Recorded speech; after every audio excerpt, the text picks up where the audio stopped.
In this video, me and TechNotice are breaking down should you or should you not buy a new laptop in 2025.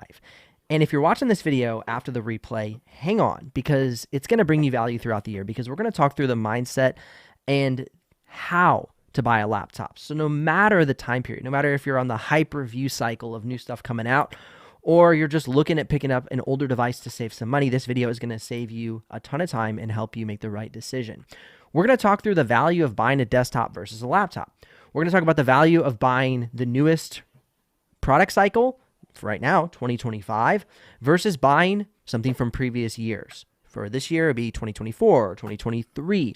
So we're going to talk through all of that. And then at the end, we're going to talk about our recommendations of what you should buy previous generation and what we are thinking we would wait for if we were going to put our own money on devices in 2025. So all that to come in this video. Now, first and foremost, drop a like on this video, jump into the comments. That definitely is helpful, and I don't talk about that enough. But let's get into it. First and foremost, desktop versus laptop. Let's talk about the value in 2025 because laptops have been really pulling for some performance and efficiency increases in connectivity over the past year or two. So let's dive in. Let Lori take over for desktop versus laptop. So, welcome everybody. Thanks, Ben, for having me on, by the way. Yeah. I'm just posting this on my channel as well so people can see that we are live. So desktop and laptop is very, very interesting because what's happened on desktop for this upgrade channel chapter is we went from 14th gen to Core Ultra series. Then we went from Ryzen 7000 to Ryzen 9000 on the CPU side. Then on our NVIDIA GPUs, we went from NVIDIA 4000 to NVIDIA 5000. But every single one of those kind of upgrade cycles was disappointing because we didn't get the usual, 10, 20, 30% increase. NVIDIA was a little bit different, and we can get to that one. But the CPU side, Intel and AMD, firstly, both of them, everyone was disappointed in the launches because if you were waiting for an upgrade, if you were waiting for, finally the Core Ultra is going to be a whole new architecture, it's going to use Intel's, not Intel's actually anymore, it's going to use TSMC's 3nm process. Yeah. It's going to be amazing. It is actually a disappointment. There was a lot of issues, and the same with AMD. AMD, both of them, Intel and AMD, wanted to go more towards the power efficiency route, which is interesting, but the performance wasn't really there. We didn't get the 10, 20% increase. We're talking about maybe less than 10 for the Intel side. In fact, the Intel 14900K, the top of the line, sometimes outperformed the new generation, which is like, why are we upgrading at all? Now, I understand that you're going to have to start a new architecture, and then there might be some drawbacks for that. But interestingly, on desktop, it's not going to be looking the best for the latest, the greatest isn't the best, which means that the best bang for buck is last generation because it's so much cheaper and they still want to get rid of the stock. So, yeah. Ben, I don't know. You can tell me that's where the same on laptop. That was my question because what I really wanted to get at was like, is this the year to upgrade? And I think the thing that I often approach these conversations with consumers is I never think about upgrade. I always think about, hey, you're going to buy a new device. Like you're not thinking of upgrading. Your device is way outdated. Let's say you have a laptop that's 4, 5, 6 years old or a desktop, and you're thinking, should I buy the newest or should I buy a last generation? So I don't think anybody should really ever upgrade generation to generation. I think personally you should upgrade every 3 to 5 generations, like at minimum. So that's where my mind goes. Like, okay, I'm a fresh buyer. I'm gonna buy this year. I have to buy, but do I buy the last generation on discount or the most current generation? And based on what we're seeing, last generation is going to give you just as much performance in the desktop category and overall in even like the laptop category of, let's say, the new Intel Core Ultra 2. I did quotes and did 2.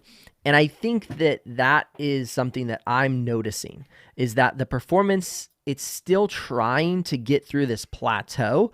and it hasn't quite made it through. Now, we'll talk about one set of chips that I think is going to make that breakthrough, but that's going to be later in the video. So far, Lori, what you're saying is you think last year is the way to go. Now, as far as like desktop CPUs, now let's talk about like GPU, because this is a big year for NVIDIA, right? They're going from 40 series to 50 series. You've got some 50 series in the studio and you've been testing them.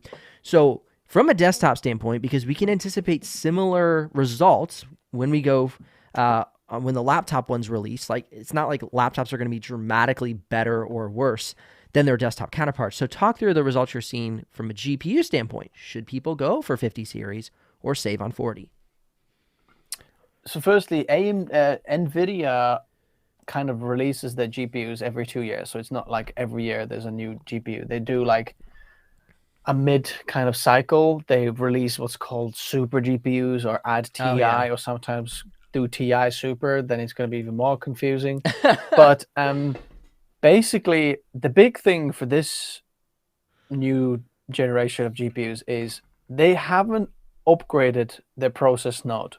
And I don't know why, because the way it works for businesses, they must have gone to TSMC, get some like 2 or 3 nanometer stuff, and then see if they can make the new architecture work. Now, they probably run it through the costs and think, okay, how are we going to do it? And think, how can we make the most money? Now, my theory on this is what follows. NVIDIA knows that they are market leading in the GPU side. They knows that AI is going to be a massive thing. They know that talking about AI and optimizing their product for AI is going to make their company worth the most. And they're really honed into that. Now, to really show that their new generation is better than the old generation, they just made it for AI. In fact, it uses exactly the same process node as last generation, and pulls more power. So you can't really do much with that. You can't pack more transistors in it. You can build the architecture back up, but the real kind of a performance what gives here is they upgraded the memory. So it's GDDR7 now. Okay. And that gives like now massive, if you want to do generative AI, it's absolute game changer. It's a lot better and can be up to 4 times, not like 40%, 400% better than 40 series.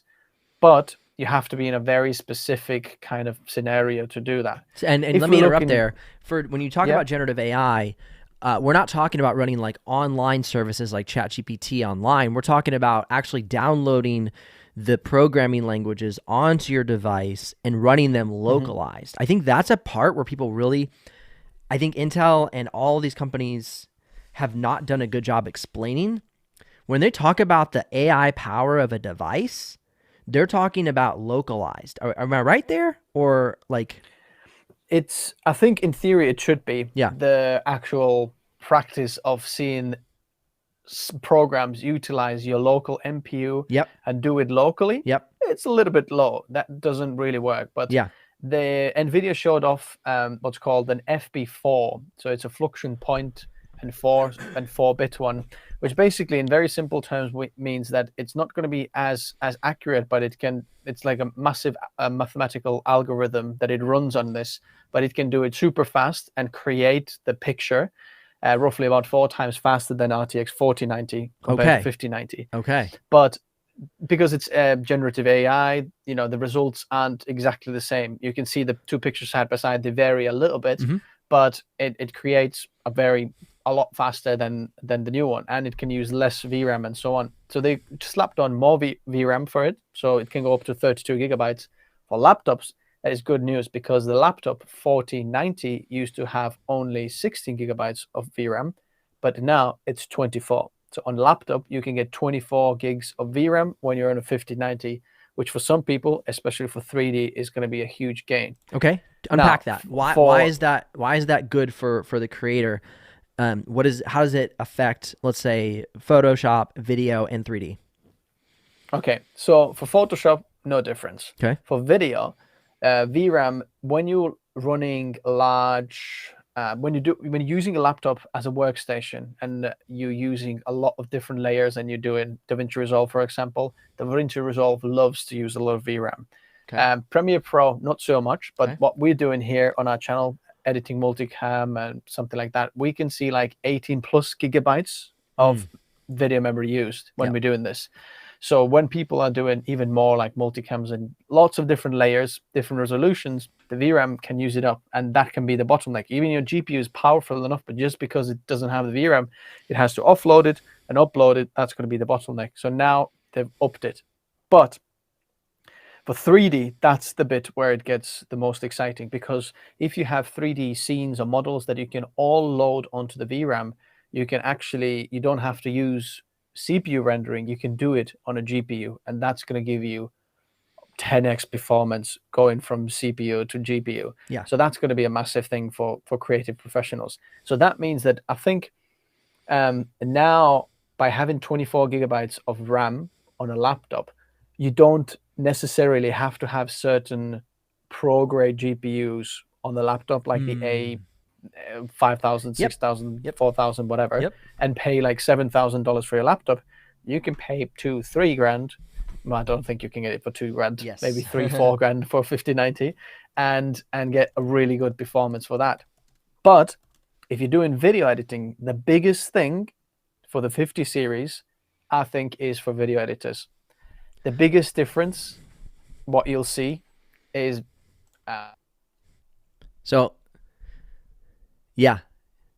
you'll see real quick. I pulled this up on the screen. You can see that the old NVIDIA, I say old, the NVIDIA RTX A5000 card had 24 gigs of RAM.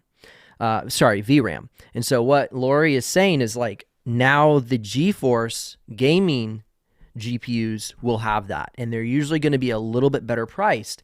If you have been trying to buy one of these A5000 cards in the past, and by buying the card, I mean you're buying a laptop with this in it, that's going to be a $6,000, $7,000, $8,000 laptop, and no longer are we going to have that.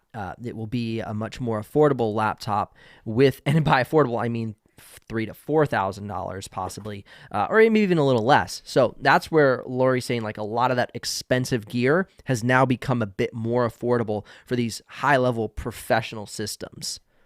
Yeah. So people who are looking to run like local LLMs, they want more VRAM, and often that's like the bottleneck where they have to upgrade to pro cards.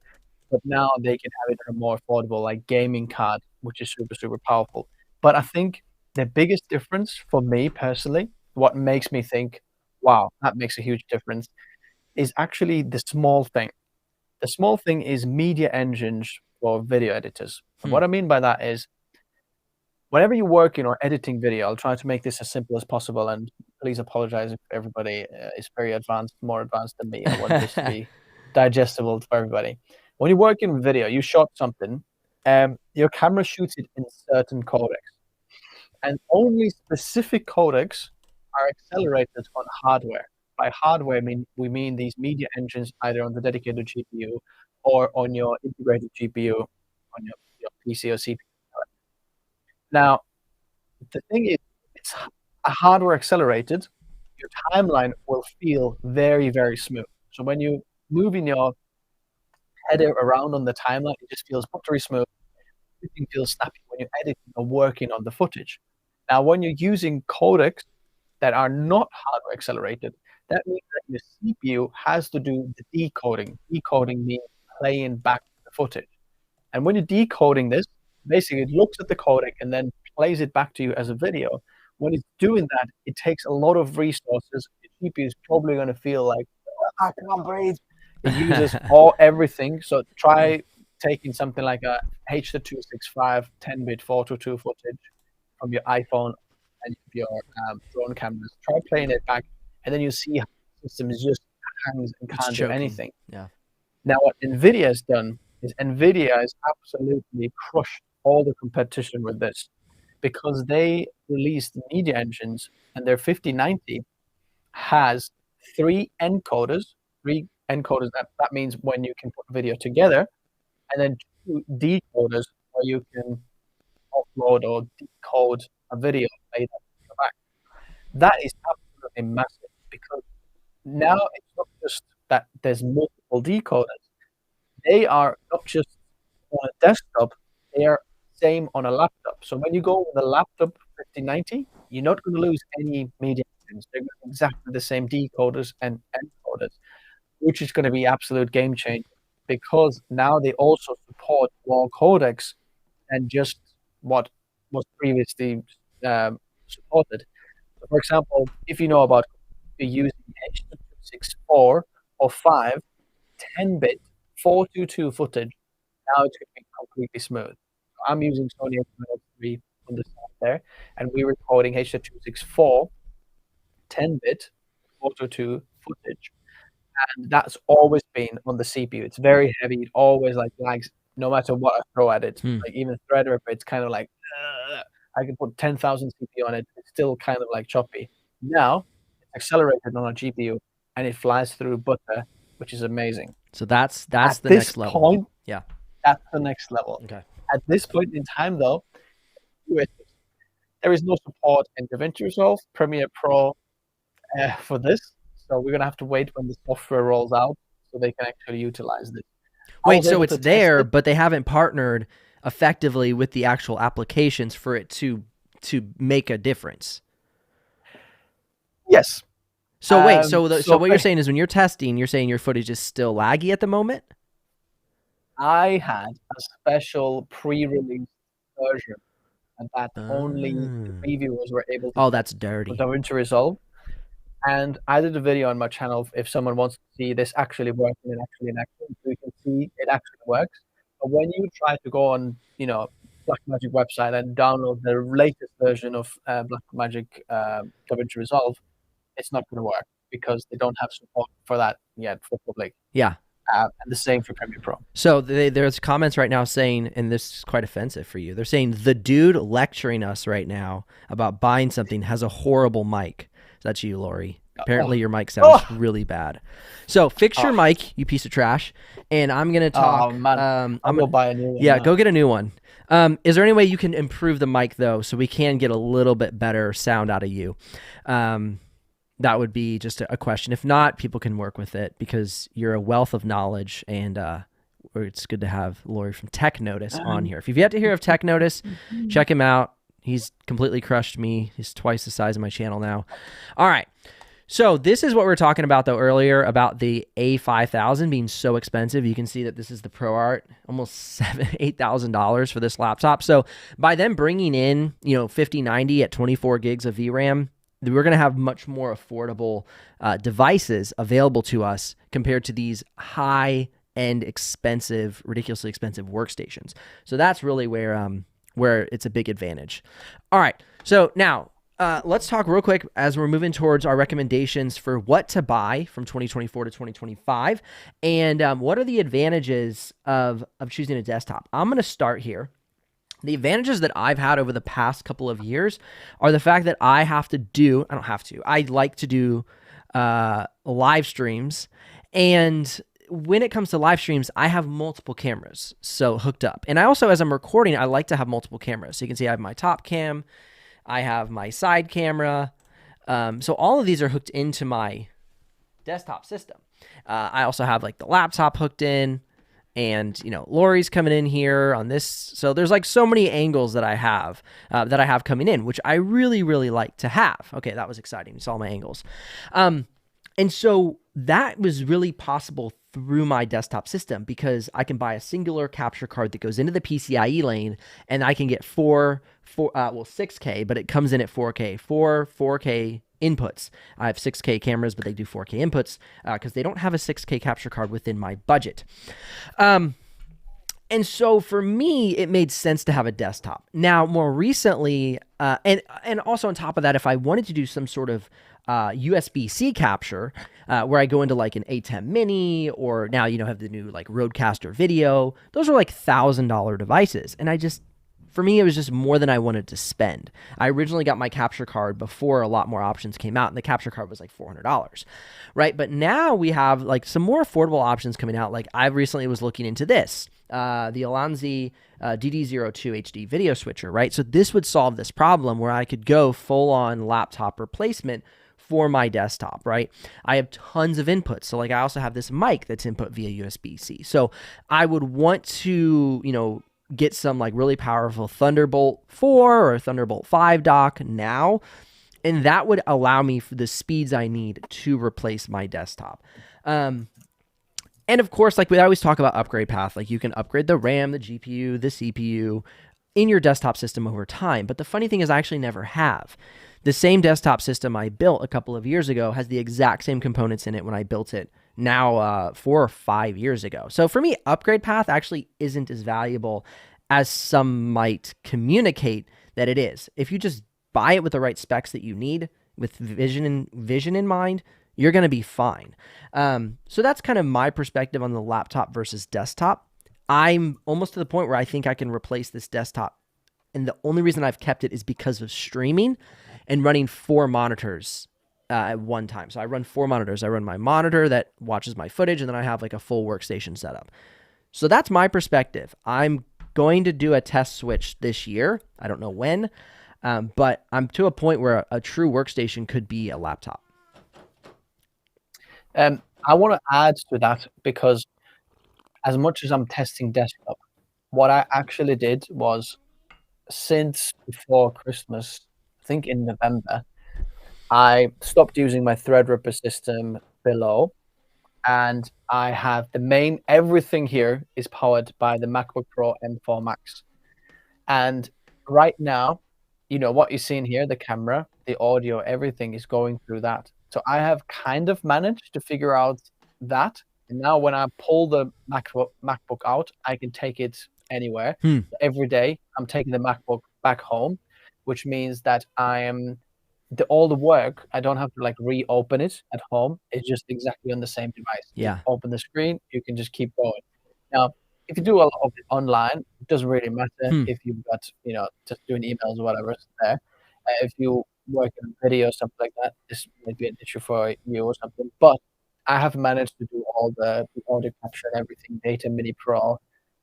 It's running there. So it's kind of working. I even figured out 10 gigabit Ethernet for the networking now, even though the dock doesn't provide it. So because you're running a lot of your video editing processes on a kind of a NAS based like cloud system, so you need it to be able to interact with your overall server.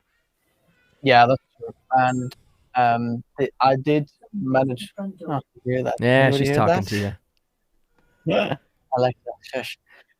So I did get it to work, and that's super fast now. Okay. But the most interesting thing is I did a test. So I've got my editors there with 13 and 4900Ks with 128 gigabytes of RAM, DDR5. They're running RTX 4090.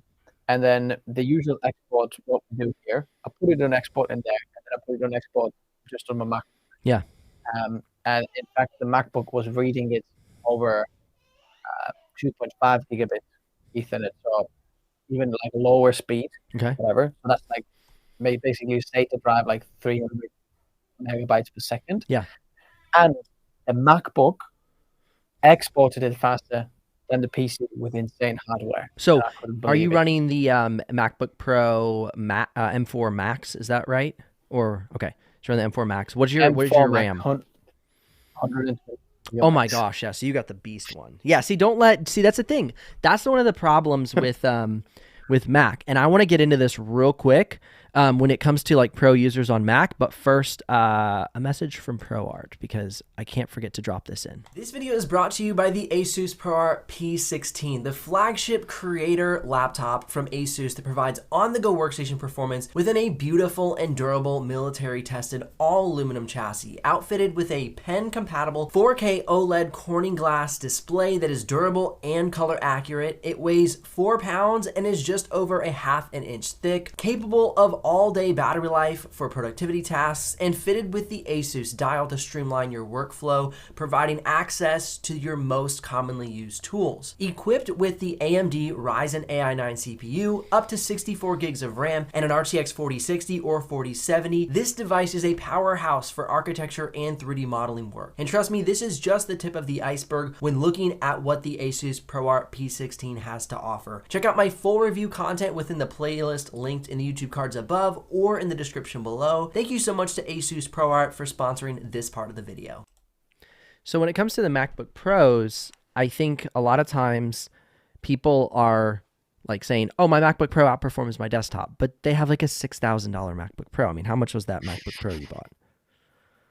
7, 8, 6? No, it is no. I didn't upgrade any of the SSD. Okay. I think it is 5 Yeah. or 6. Yeah. No, the base is 4, and then the RAM upgrade is $1,000. So what does it take you for? 5. Yeah. I think it's Which 5. is very expensive. But when you consider maybe comparing that to like an RTX 4090 laptop, it's pretty close in price point. But the thing is, you could get similar performance, like we always say, out of a a Windows laptop with an RTX 4070 or 4080 and be like within 10% of that MacBook performance. However, the efficiency in the on the go is absolutely crazy. Yeah. So that's where it's like, oh, you got to know what you want out of your system, and especially if you're a diehard Mac OS user. But I have people comment all the time, I'll never spend my money on Apple. And then the same video will say, I'll never spend my money on Windows. Like, it's hilarious. Like, that's why both exist. So everybody has their buying option. But my recommendation, if you're going to buy an Apple MacBook Air, Apple MacBook Pro, if you're going to do a Pro, get at least the M4 Pro. Don't get just the straight M4. But if you're going to get the M3, you could also get the M3 Air. I have right here a MacBook Air 15 M2. The biggest mistake I made with this device is I got 8 gigs of RAM when I should have gotten 16, because though I can edit 6K footage, it starts to bottleneck when I start multitasking. So like if I have a ton of tabs open in Google Chrome and I have my this connected in here, streaming this laptop to the live stream, it starts to really bottleneck. And so that's where I would say, if you're going to get a MacBook Air, you can edit 6K footage on it, but make sure you get 16 or 24 gigs of RAM. But the craziest thing is that laptop will only put you back $1,400 to $1,800. And I say only because it's insane performance, on the go performance out of this device. So that's where I really think my opinion is on the whole Mac versus, kind of Windows debate. The good thing here is that Apple actually stopped providing 8 GB models. I'm not sure if you knew that. Yes, I did. There is like, if you buy like a new one now, they're all 16 gigs. I think only the refurbished ones you can find 8 GB one, but on Amazon, like, you can get $200 or even more off MacBook Airs. Yes. So it's honestly very, very good device. Yeah, and even Best Buy right now, like I have a link pulled up so you guys can check it out. Even Best Buy right now, you can see that there's $200 off. This is the 16 gig version. However, do keep in mind that this is the 256 gig SSD. I would make sure you upgrade that or find a listing with 512 at minimum. So 16 gigs, 512. That's where I would put you. That's where I would put it if you think you want to get this. And remember, links are in the description below. So if you want to check the live pricing, or if you want to make a purchase, you can go ahead and grab those links. That will give me a small commission, but it doesn't cost you any extra. But it allows us to keep telling you guys the good testing and advice to help you make the right decision. So always helpful when y'all use those links. We have a question here. Do you think this is a question we're going to get into anyway, so might as well address it. Do you think that the Ryzen AI Max Plus will compete with the M4 Pro in terms of battery life and performance? I have experience with the Max. This is the Z13. I cannot tell you the official benchmarks that I achieved, but I can tell you that the performance is on par with a 4060, but more closely to a 4070 in performance with this device. So we're seeing results from video editing and export times, from 3D modeling, from the best of the best between RTX 4060 and 4070 from last year. So is the performance on par? If it is, it'll be very close to the M4 Pro. I don't know if it will match it or beat it, but it will get closer than anything has ever come to this point. So I think my score in Photoshop was about 11,800 out of the MacBook Pro M4 Pro. The best Photoshop performance I have seen out of a Windows laptop, I think, was 8600, so 8600. And so this, I didn't test in Photoshop. Just keep that in mind. I hope it gets around 11 to 12,000. But once I get an official production model, I can test that and then post my results. That's my opinion. Well, okay, now efficiency. So this here is the ZenBook S16 OLED, and this gets about 16 to 20 hours of battery life. So this is last year's Ryzen AI 9 365. And so if it can add this performance with this battery life, then I would say yes, we're going to be on par with Apple. Time will tell. Your thoughts, TechNotice? I'm just looking at under the hood. I'm looking online. I can see that the Ryzen AI Max Plus, what they were asking about is TSMC 4nm FinFET, which is higher than Apple's on a 3nm, which means that Apple's is just going to be more efficient. I think battery life, if they're asking for that, I'd be very surprised if they can beat that. I think they're going to go like close somewhere with it and find some kind of way where it can do that. But I think ultimate on the go battery life is on an Apple. Yep. That being said, I think it's going to be exciting because more and more people realize that AMD, especially on a laptop side, is absolutely killing it, and especially the ProArt. Like, this is one of my favorite laptops, the PX13. Yep. I got mine here. The power in it, the small form factor, all the display, touchscreen, 2-in-1 is amazing. Sometimes you see a 2-in-1 that's kind of like, oh, they've cut some corners. This one kind of packs everything that Big Brother P16 has.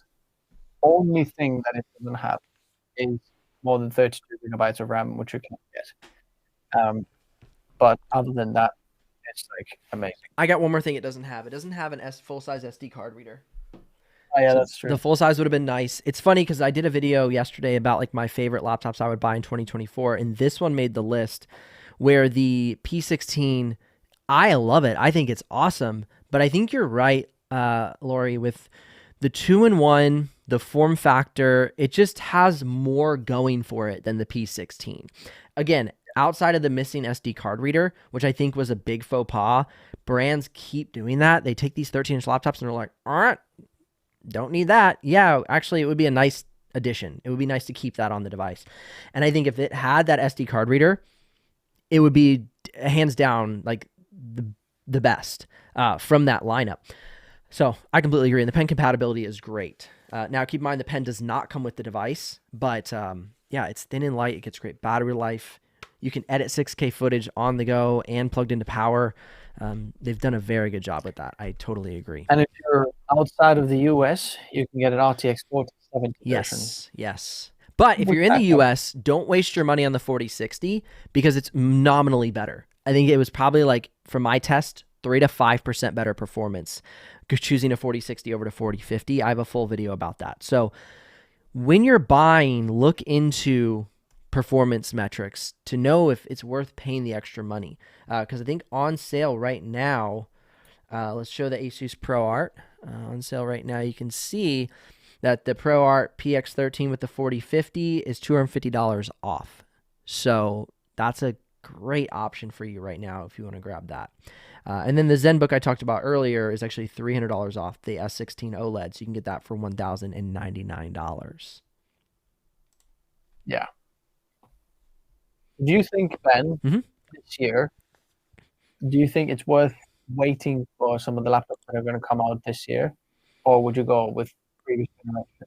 Let's first talk about the laptops you should wait for, and then let's talk about what laptops we would buy right now. You've already seen a couple of them that we like, but let's talk about what's coming.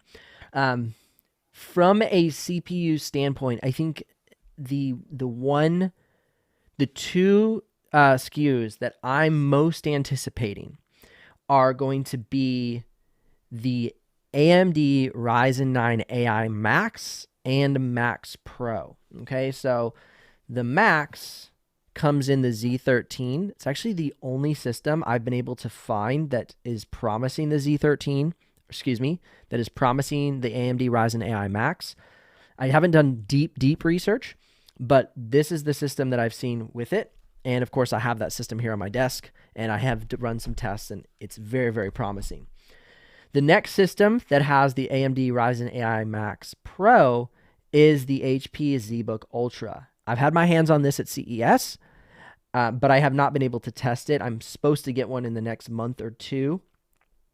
And this can get up to 128 gigs of unified memory with the AMD Ryzen AI Max Pro CPU or processor, and up to 4 terabytes of storage. Now, I'm guessing that this system's probably going to be $4,000 to $5,000 maxed out, just like the MacBook Pro. But if you're looking for a true MacBook Pro replacement because you're a big Windows guy, this is going to be the system to keep an eye out for. And people have always said, oh, this is a Mac killer. This is a Mac killer. That's a Mac killer. I think finally this might actually be a system that is a Mac killer. Not on one front, but on multiple fronts. Because usually when people say that, they're like, oh, it beats it in this way, but actually it's not a Mac killer in this way. Where this, if the AMD Ryzen 9 AI Max Pro provides performance and efficiency, as known as battery life, then this might be actually something to beat the Mac. Those are the two I would wait for. I can't say I would wait for much more because let's say, we want to look at, the newest RTX 50 series, RTX 5080, HP Omen Max 16 looks promising. But from what Lori's been telling me about the results from RTX 50 series, it's not going to change my life as much as the AMD systems are looking to transform us. Your thoughts, Lori? Yeah, I'm just looking online what I can see compared to the Max Plus and Max Plus Pro, and I don't see on specs they look exactly the same. Yeah, I know. In terms of, I don't know what the biggest difference is going to be. I have not been able to delve into that yet. So far, what I got is whenever AMD puts Pro in the name, whenever there was a Ryzen Pro laptops, yeah, they had the corporate things where you can remotely log in, remote manage them. Correct. So that's what I've usually seen on a Pro, where it's remote management, maybe a bit more security, things like that. So that means that if that is true, that the Pro just offers some extra features for businesses, then that the Max Plus without the Pro will be cheaper and looks very good. I mean, I'm looking at it, it's got 16 cores, and they seem all the same cores, which is insane. Your question was, Ben, again? What were you asking me? Which one would you pick? But I will add a note on the Pro real quick. The one area that it might actually help you as well if you choose the Pro is they might have some membership or subscription or agreements with 3D modeling softwares where you're allowed to have support from the 3D modeling software, because as some might not know, if you get an NVIDIA GeForce GPU instead of a workstation, you can't get support, technical support from SolidWorks, but you can if you have a workstation. So those might be areas where choosing the Pro, do your research, where choosing the Pro may provide you with that technical support you need if you run into issues with the software, Pro-level software. My question was, what would you wait for coming out in 2025, laptop or desktop? I really want to see the ProArt change the 50 series. Yeah. Because if you're thinking about video editing, if they can cram ProArt, what ProArt has never done is, as far back as you can remember, even when they had the StudioBook 16, which was with RTX 4070 and 13980 HX CPU, it still didn't have the top of the line GPU. And I'm really hoping that ProArt makes a laptop now with the 50 series 5090. Yeah, it maxed out at 4070, if I'm not mistaken, last year. Yeah, but in previous years, they had A5000s and even 4080s. So it was weird how they kind of took a step down when they thinned out the form factor.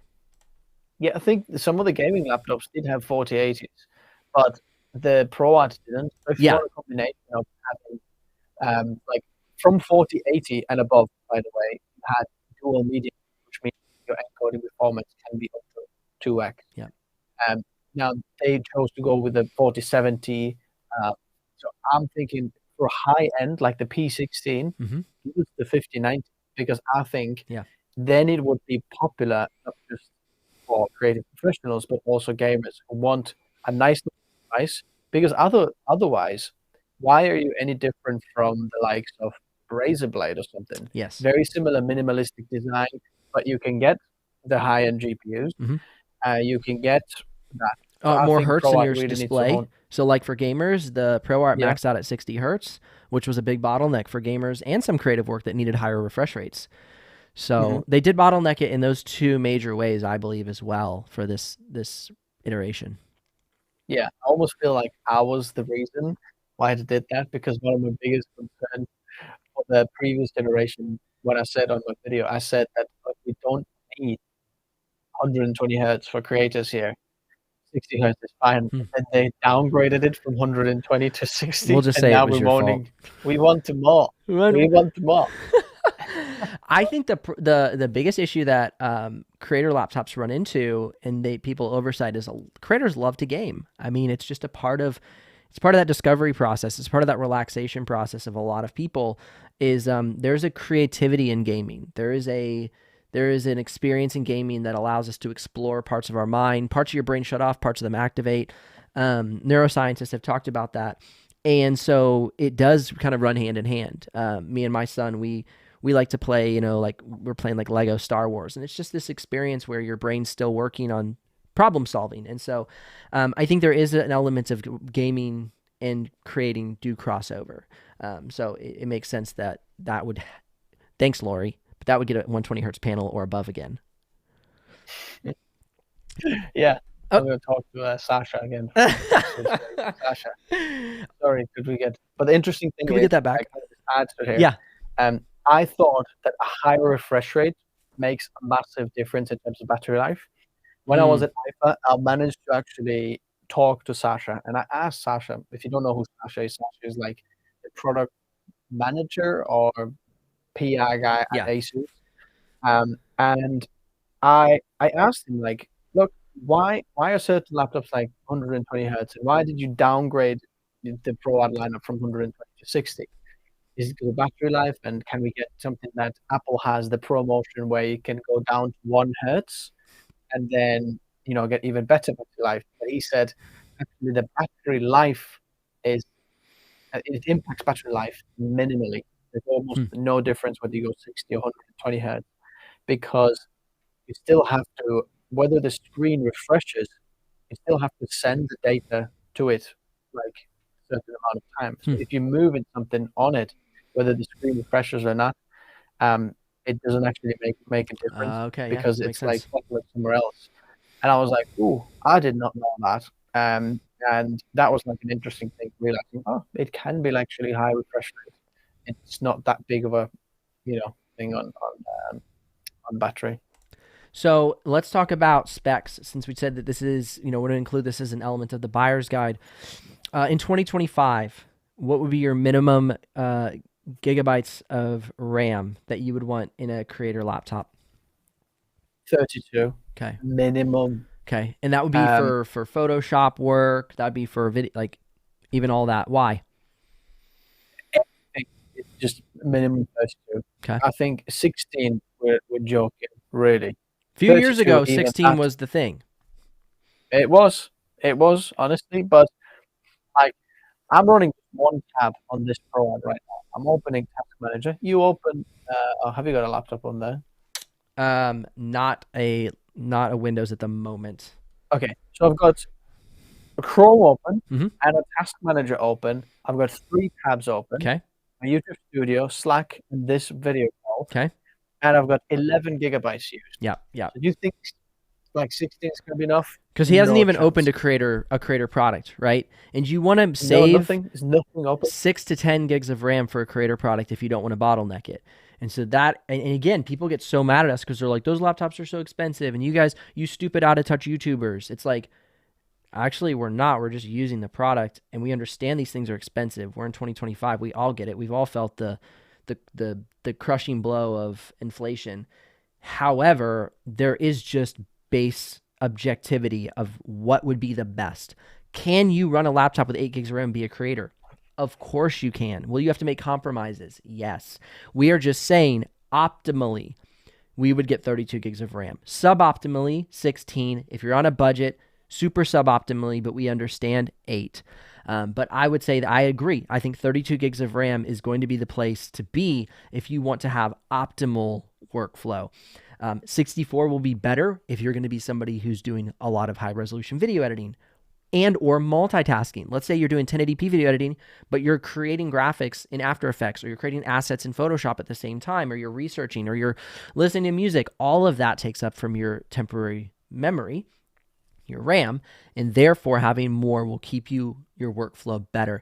Add on top of that all the AI tools that we are finding useful as creators and as business owners. Those are going to pull more memory while using them online. So if you have a tab open that's running an AI model or running a chat prompt or something, you are going to be pulling more temporary memory from that specific tab, and therefore you're going to slow down your system.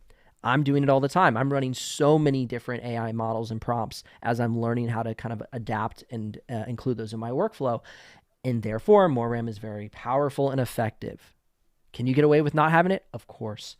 The next thing I want to say is like minimum GPU for say like 4K video editing or 3D modeling. Where would you say like minimum as well as optimal as well as suboptimal? Because suboptimal is still definitely something we want to consider. That's 3D modeling now for 3D guys. And yeah, and like just say like for like 4K video editing. I think honestly, 32 I said is the minimum, but 64 is the sweet spot. And I understand that you're thinking, oh, do I really want to spend some money on the RAM? Here's the tip here. Have a look if your laptop has SODIMM slots. If it does have SODIMM slots, it's very easy to upgrade. It's actually very, very affordable. And now they're going to come out with SODIMM sticks that are 64 gigabytes per DIMM, which means you can get 128 gigabytes with just 2 slots. That's going to be a game changer for a lot of the things, which means that 64 gigabyte RAM, DIMM stick kit is going to be even more cheaper. Now, but if you're getting a laptop, let's say the P16, I think you're spending like $2,000 or something on it. At that price point, I don't see a reason or logical sense why you would want only 32 gigabytes, because you can't upgrade it. And like this is going to be the number one bottleneck for anything that you're going to be doing. I don't think you're going to be so single tasking on it that you need 32 gigs. I think 64 gigabytes is like a very, very nice sweet spot where you feel that you can do anything. And if you're a video editor who has, Premiere Pro open, and then you're exporting something at the same time, or you're doing Photoshop and video at the same time, you're gonna run out of it. The only thing where I say you probably be fine with 32 gigabytes is DaVinci Resolve. DaVinci Resolve is very efficient with RAM and prefers VRAM instead of RAM, so you can get away with less. But any of the Adobe products, they love to get more. Any 3D, like I mentioned here as well, if you can't use VRAM on your GPU, you want at least 64 gigabytes, at least.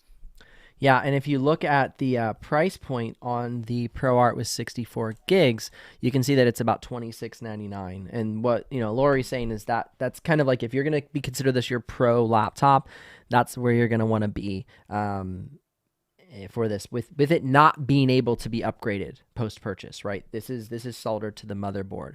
Now GPU, we talked about RAM. What about GPU? Where do you think is the best bang for buck? Looking at 40 series and 50 series and suboptimal and optimal. I honestly think the best bang for buck relies in 40 series. The only which one? A different. So I think 4060 and 4070 not going to be a big difference. Mhm. I would probably go with 4060 because the extra couple of hundred is not really worth it. There's a bigger jump between 4060, so 4070 and 4080 because you're going to get dual media engines, which means your encoding is going to be different. You get more VRAM, I believe, as well. So you get 16 gigabytes instead of 8 now. Yeah. So that's going to be the big change in there. And again, from 4080 to 4090, not going to be a big difference. So the 4080 on the top end is going to be a sweet spot. Obviously, there's some people who just max it out and then think about it again in the next 7 years or something like that. Yep. Then obviously you know what the top end spec is. But that's the top end. But I think 4060 on the lower end is a very good option as well. Don't need to go for 4070 in terms of laptop. Do you think, Ben? I agree. And one thing you want to watch out for on this is something called maximum graphics power. Okay. So maximum graphics power is the highest amount of electrical power that a component can draw.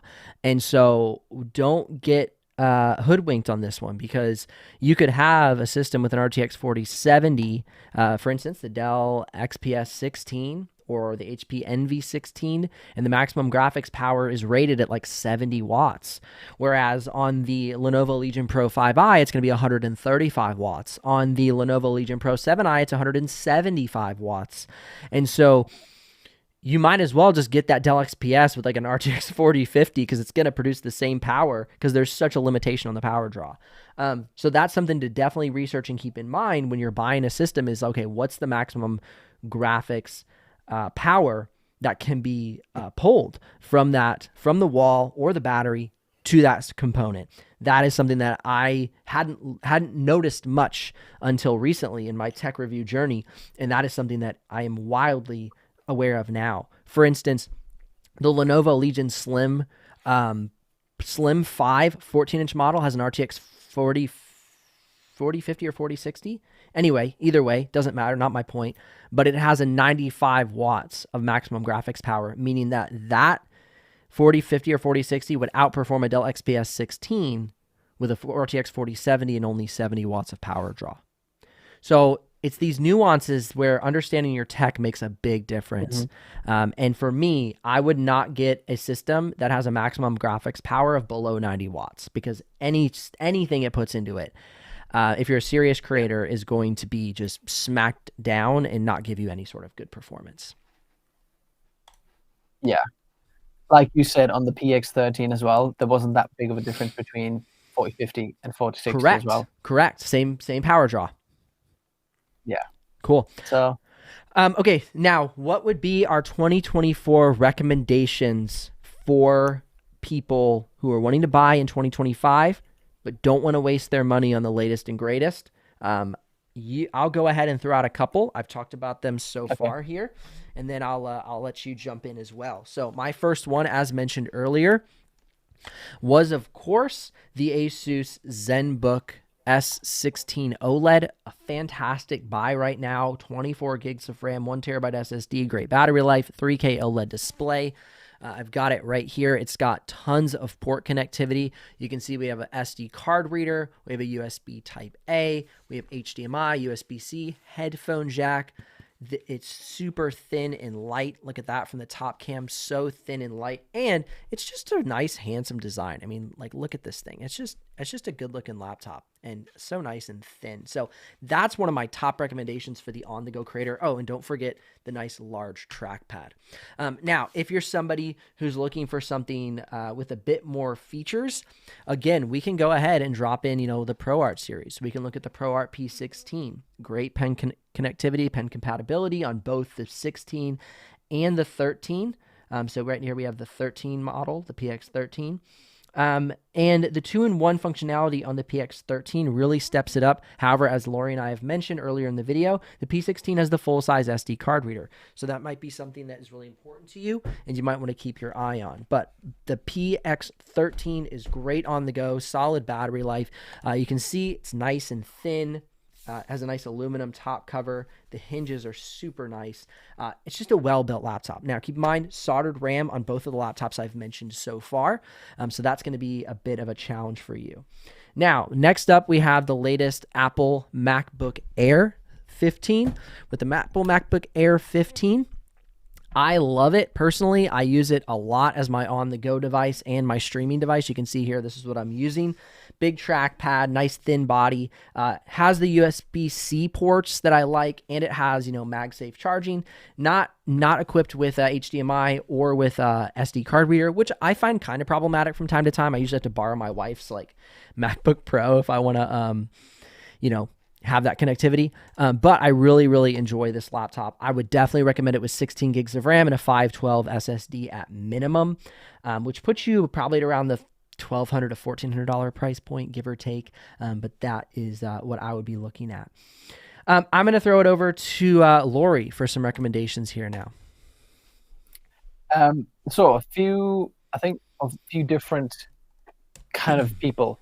If you are looking for a video editing one, I think a MacBook Pro M4 Max is going to be insane. You're not going to be disappointed, and you can really kind of shame some of your high-end PC guys with that. It's going to be very expensive, but it's a two-in-one.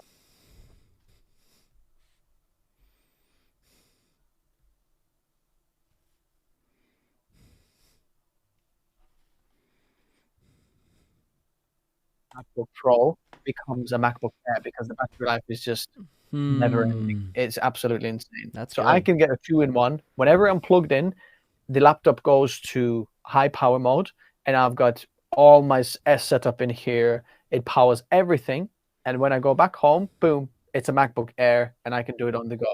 So there actually is some power decrease that happens with the MacBook Pro. Is that what you're saying? A little bit. Yeah, I mean they're saying I could run it at max power on battery as well. Okay. But just because I'm choosing to have it in like a two-in-one, I'm saying put it on a low power mode, and then when I'm doing actually some video editing, when I want to have the power, I'll just press full power, and then they go full power. But it basically is just very interesting two-in-one thing. I then next of all have got a sweet spot for the Pro Art laptops. Now, they're just amazing. To me, the PX13 is kind of a nice middle ground, but the P16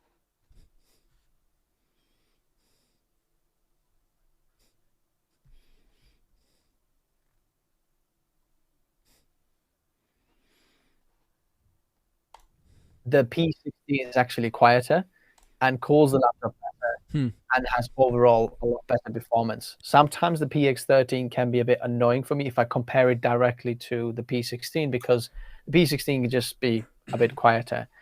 But they are amazing just because I want to. This is something I would buy with my own money because I don't like the look of gaming laptops. I don't like just how they look. I am a big endorsement for creator laptops that have beautiful design and have actually figured it out that the laptop doesn't have to have random shapes and corners. It can just be minimalistic. That's what I love. And that's why the ZenBook S16 that you just showed there is an awesome MacBook Air alternative as well. If you just hate the Mac OS and Mac ecosystem, I would love it. I haven't got one, but I would love to try it. I'd love to have one of those. That's what I would actually buy as well, because you can get a lot more. I think you're getting 32 gigs of RAM and 1 terabyte of SSD for the same amount of like half of it on MacBook Air. Talking about this guy? And you get, yeah. And then you get OLED display, 120 Hz. Correct. Yeah, it's a great device. And like I said, the port connectivity is awesome on it. It's so thin, so light. It's definitely one of their flagship products. Now, they're not updating it at the moment, but we might get an update in the new year. And that's where I want to say, like, if they do update it with the new Max,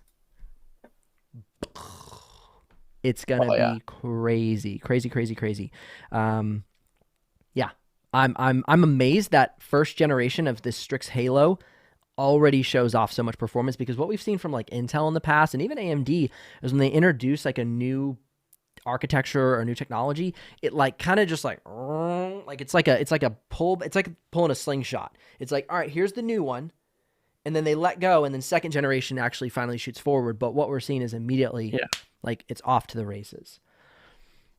Something on the more affordable lineup, you can see here, I really liked this laptop last year. I reviewed it. It's one of my best reviews right now because it is such a great bang for buck. And when it's on sale, it's even better. You can get the Lenovo Yoga 7i 2-in-1 14-inch 2K display, 16 gigs of RAM. So it's not, again, we got a budget friendly model here though at $549 on sale at bestbuy.com. Don't forget, links are in the description below. If you've hung on to the video this long, you're a boss.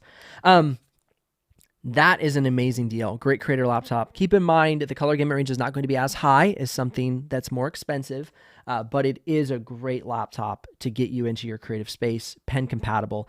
It is awesome. All right. Next up, I have the Microsoft Surface Pro 11. That is something that I really think is a great opportunity for artists. However, it is Qualcomm, and so I would just caution you that you're not going to get the full performance out of the device yet. Keep that in mind. We still have Adobe apps that aren't native. We still have, DaVinci Resolve is trying to get native, and it's just they're slowly iterating to make Qualcomm ARM-based chips native on creator applications. So just keep that in mind. It's lagging behind, but we'll hopefully see some results pretty soon here. All right, Lori, what else for you? Honestly, I think I'm kind of at the same point. I do wish that the new Snapdragon ones as well are going to be more optimized for Adobe. Yeah. But that's really Adobe issue, not like, look, we got the RTX 50 series NVIDIA, the biggest company in the world, releasing a GPU. Adobe is still like, we'll do it on our time. We'll just finish my cup of tea. It'll be allowed later on when the stock comes. I mean, that's a good thing, though. No one can buy it anyway. So yeah, there's no stock. So don't worry. It's not going to work anyway. Yeah, and there's right. some other issues that are out there right now about it. So by the time you can buy it, it's going to be fixed. Yeah, but for sure. We're in the announcement era where we announce of announcement that's going to be announcing the real product that will be released next year. This is a great question. RTX 4060 versus RTX 3080. If they were the same price, what would you go for? That's a great question. 3080. Yeah. Why? I would not batter an eyelid. More VRAM. Good. And if I'm not mistaken, you will get better rasterization performance as well on that one. It will be more powerful and pull more power. Worse battery life. But I think in terms of performance, the 3080 should be better. Also, and for the newer iterations, the video is more valuable to people watching this later on. RTX 5070 versus RTX 4080. RTX 5070 versus 4080. Oh, that's an interesting one. I would go with the 4080 or 5070. Okay. 5070 might have better encoders, and if you're a video editor, that might be a appeal for you because you get smooth timeline performance. But the 40 will have more VRAM, so I think that's going to be the first bottleneck in your timeline and whatever you're doing. So I'd go with that. Cool. Well, anything else to add as we're heading to the end of the video? I think we covered a ton, and I think we've brought a ton of value. Super grateful for all your time here, Lori. I would say go check out the links in Ben's description and take advantage of these amazing prices in the US, what we can have, okay? Yes, yes. And more deals coming your way. We're going to keep an eye on this. We'll make more videos. So keep an eye on the channel. But I think this video really is a good cornerstone to get all the information out that you need to make a really great buying decision. As Lori said, links in the description below. Click or tap the screen here for more videos from myself. And I'll link up Lori's channel, Tech Notice. Absolutely crushing it. Always grateful to have a partner in crime in the YouTube space where we get to jump back and forth on our ideas, share our knowledge, and really bring you guys more value every single video we make. Thank you so much for watching, and we'll see y'all in the next video. Like and subscribe. Hey.